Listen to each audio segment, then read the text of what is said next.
আসসালামু আলাইকুম। আজকের ভিডিওটা একটু স্পেশাল। কারণ আমি এমন একটা কনটেন্ট নিয়ে কথা বলবো, যেটা দেখে আমি ঠিক বুঝতে পারিনি আমি কি একটা সিনেমা দেখলাম নাকি ইউটিউবের কোনো লং স্ক্রিপ্ট। আপনারাও কি এমন সময় ফিল করেছেন যখন কিছু দেখে ভেতর থেকে একটা প্রশ্ন ওঠে, এটা বানানোর পিছনের কারণটা কি ছিল? আজকে রিভিউ করছি হাউ সুইট ওয়েব ফিল্মটি। প্রথমেই যদি ভিজুয়ালের দিক থেকে বলি, হ্যাঁ, এটা স্বীকার করতেই হবে, সিনেমার প্রোডাকশন ভালো। কালার গ্রেডিং, ক্যামেরার মুভমেন্ট, লোকেশন সবকিছুই খুব পরিষ্কার। বরিশালের সৌন্দর্যকে একদম দারুণভাবে তুলে ধরেছে। তবে প্রশ্ন হলো, এই সব দারুণ লোকেশন যদি শুধু ওয়ালপেপারের মতোই ব্যবহার করা হয়, তাতে দর্শকের লাভটা কোথায়?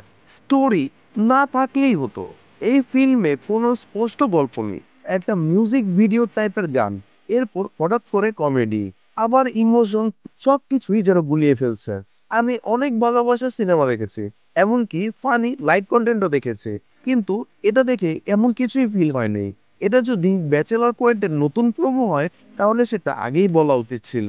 অপূর্ব ভাইয়ের কথা যদি বলি, উনি একজন স্টার, এই বিষয়ে কোনো সন্দেহ নেই, কিন্তু এই ফিল্মে উনার অভিনয় দেখে মনে হয়েছে যেন উনি নিজেই অনেক বোর হয়ে গেছেন। একই রকম চকলেট বয় ইমেজ এক্সপ্রেশন, সেই পুরনো এক্সপ্রেশন যেটা 10 বছর আগেও আমরা দেখেছি।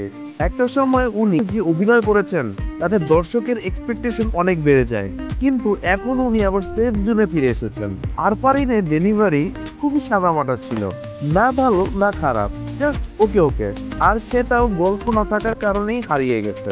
অমি ভাইয়ের কাজ আমরা আগেও দেখেছি, উনি অ্যাডাল্ট হিউমারে ভালোই পারদর্শী, কিন্তু এই ফিল্মে যেটা দেখলাম সেটা একদম চিপ কমেডি। কিছু জোকস এতটাই বোর্স লাগছিল, যেন হুট করে কেউ জোর করে এনে দিয়েছে যে এখানে হাসতে হবে। এই জেনারেশনের অডিয়েন্স এখন অনেক স্মার্ট, ইউটিউব নেটফ্লিক্স এর অনেক ইউজার আছে, তারা এমন কন্টেন্ট দেখে বিনোদনের চেয়ে বিরক্তই বেশি হয়। আমার ধারণা এই সিনেমার আসল উদ্দেশ্য ছিল ব্যাচেলার পয়েন্টের নতুন সিজনের প্রোমো করা। শেষে গিয়ে যেভাবে রেফারেন্স দেওয়া হলো সেটা একদমই ক্লিয়ার, কিন্তু প্রশ্ন হলো, একটা সিরিজের প্রোমো দিতে গিয়ে কেন একটা 50 মিনিটের ফিল্ম বানাতে হবে? তার চেয়ে বরং একটা 2 মিনিটের হাইপ ভিডিও দিত, সবাই হাইপে উঠে যেত। এভাবে ভিউ বাড়াতে গিয়ে দর্শকের বিশ্বাস নষ্ট হয়ে যায়। বন্ধুরা, আপনাদের একটা কথা জানাতে চাই, আজকের আমাদের এই ভিডিওটি স্পন্সর করেছে টিটি কর্পোরেশন, যারা দিচ্ছে উন্নত মানের প্রোটিন ব্র্যান্ড সহ আরো নানান কিছু। ডিসক্রিপশন বক্সে টিটি কর্পোরেশনের পেজের লিঙ্কটি দেওয়া আছে। টিটি কর্পোরেশনের পেজে আপনাদের ভিজিট করার অনুরোধ রইল। সবশেষে বলবো, হাউ সুইট দেখে আমি মজা পাইনি, বরং মনে হয়েছে সময়টা অন্য কিছুর পিছনে দিলে ভালো হতো। আপনারা যদি দেখে থাকেন তাহলে কমেন্টে জানিয়ে দিন আপনার মতামত। আর আমাদের ভিডিওটি ভালো লাগলে আমাদের চ্যানেলটিকে লাইক, কমেন্ট এবং অবশ্যই অবশ্যই সাবস্ক্রাইব করে দিবেন।